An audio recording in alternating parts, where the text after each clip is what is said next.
જેલોમાંથી પણ છૂટીને લડીએ છીએ, ત્યારે તમને બધાને અમે એટલું કહેવા માટે આવ્યા છે, બસ તમારા આશીર્વાદ અમારા સાથે રહેવા જોઈએ, તમારો સહકાર અમને મળવો જોઈએ.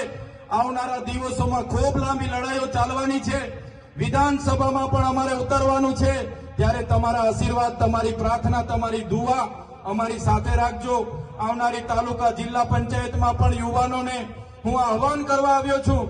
યુવાનો, વડીલો, તમે બધા કોંગ્રેસ અને ભાજપના સંબંધો અને શરમો છોડી દો.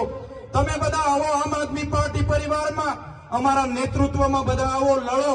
તાલુકામાં લડો, જિલ્લામાં લડો, આવનારી વિધાનસભામાં લડો અને આપણા વિસ્તારના લોકો માટે સારી સારી યોજનાકીય કામગીરી કરો, સેવા કરો, એ અપીલ કરવા માટે આવ્યો છું. બધા જ લોકોને કહેવા આવ્યો છું, તમારી આત્માને જગાડો.